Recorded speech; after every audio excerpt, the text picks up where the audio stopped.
Albert described was one that only Sullivan's killer could have known. Something I did with her. What did you do with her? I know I left the broom inside her, but I didn't insert it to hurt her and penetrate her. You understand me? In all, Albert claimed he killed 13 women, 2 more than the police suspected. But after hours of talking with him, all the authorities had was talk. They couldn't link any physical evidence to Albert. That was not for lack of trying. There were no witnesses. Fingerprints from the scenes did not match Albert. Nothing connected him to the crimes except his word. He knew a lot of details that had not been in print. So we felt that if he were not the Boston Strangler, he either knew the Strangler or had been with the Strangler. The people of Boston wanted to believe that the Strangler had been discovered at last, but there were skeptics. The Strangler story had been front-page news for nearly 2 solid years. Albert could surely have studied the crimes from the news coverage. It is very interesting to me that Albert's confession reproduces the misinformation that appeared in the newspapers. For example, he grossly mistook the time of day that one of the murders was committed. He was mistaken about the type of weapon in another case. The police had agreed not to use DeSalvo's confessions as evidence against him, and they'd been unable to corroborate Albert's admissions with physical evidence. That meant that Albert was never actually charged with the Boston stranglings and never stood trial for them. Instead, he was tried only for rapes he committed as the Green Man. Of course, considering his confessions, most people, including journalists, considered the Strangler mystery solved. To this day, everyone who read those papers believed that Albert DeSalvo was the Boston Strangler. Defending Albert on the Green Man charges, Bailey tried from the outset to convince the jury, all of whom had heard of Albert's confessions to the Boston stranglings, that Albert was insane.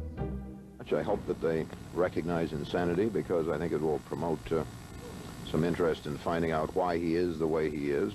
The prosecution said Albert knew right from wrong. He would tie the women up. He would touch them on their breast, in their private parts. He was able to carry on a conversation. He was not ranting or raving or incomprehensible as he spoke to the many victims. We use that as a sign that he was sane and that he knew he was committing criminal acts. The trial lasted 8 days.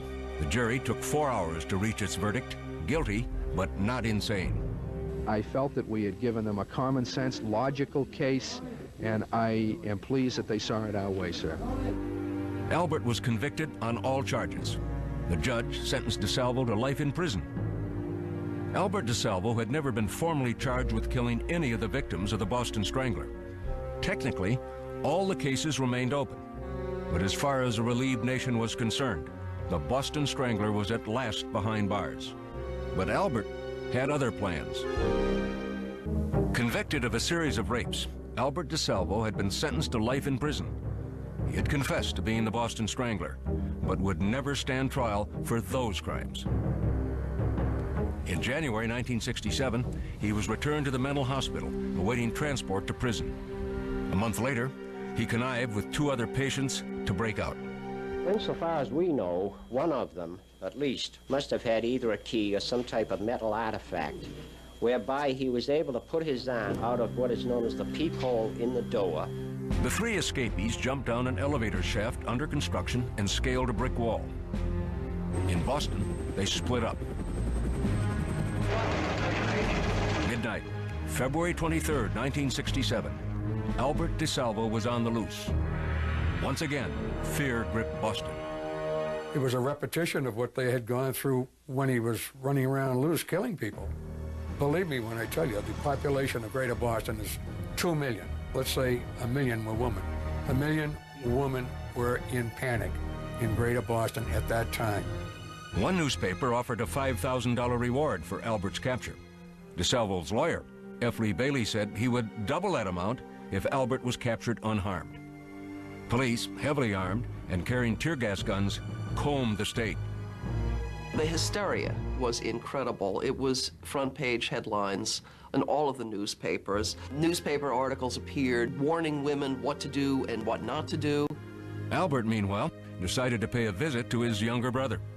I was kind of happy to hear his voice calling me from downstairs, rang the bell and says, hey, it's your brother Al down here, but surprised at the same time because, you know, even though I knew at some point he would escape, I just didn't know when. Richard agreed to help Albert. He gave him civilian clothes and a gun. Now, armed and dangerous, Albert made it out of Boston and headed north to the city of Lynn, where police were on the alert. The captain grabbed me and he says, we have information that DeSalvo's in Lynn. And I said, oh, wonderful, that's all we need today. It was 36 hours after Albert had escaped. After walking around undetected for a few hours, dressed in an old Navy uniform he had found, Albert stopped at a shoe store and asked to use the phone. He said he needed, quote, to call F. Lee.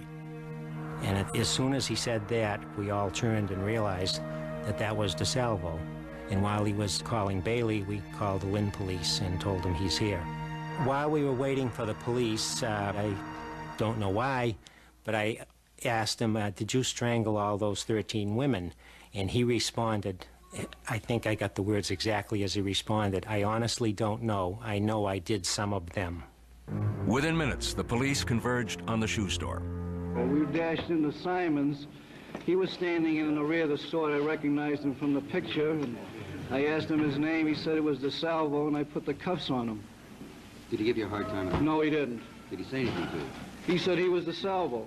As the different police agencies fought over the privilege of returning Albert to jail, DeSalvo was paraded before the swarm of reporters. There would do no harm to nobody. My only purpose for leaving is Okay, let's go, Albert. Al, did you keep that promise? I did. I didn't bother nobody.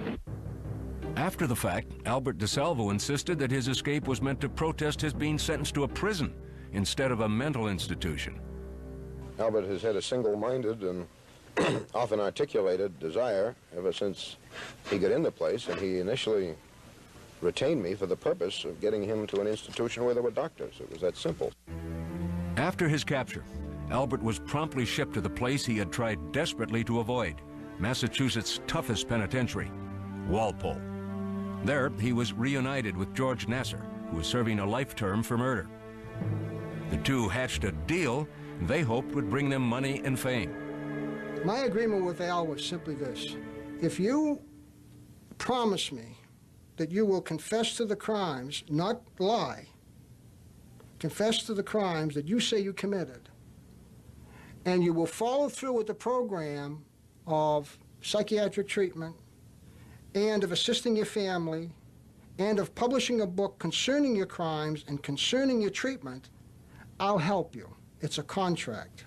Nassar began helping DeSalvo draft his book, and he rarely left Albert's side.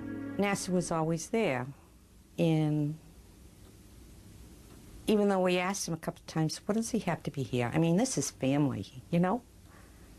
He says, well, he's only going to advise. I says, he's sitting there doing nothing.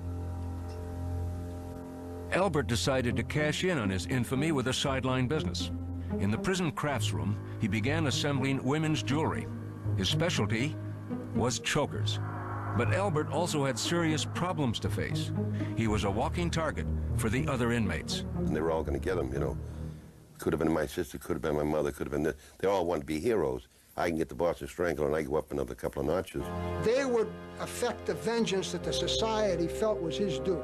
They were saying, hey, you killed 13 women, some of whom were mothers, and you're going around bragging about it and finding that funny and talking about making chokers for women and laughing and giggling about this.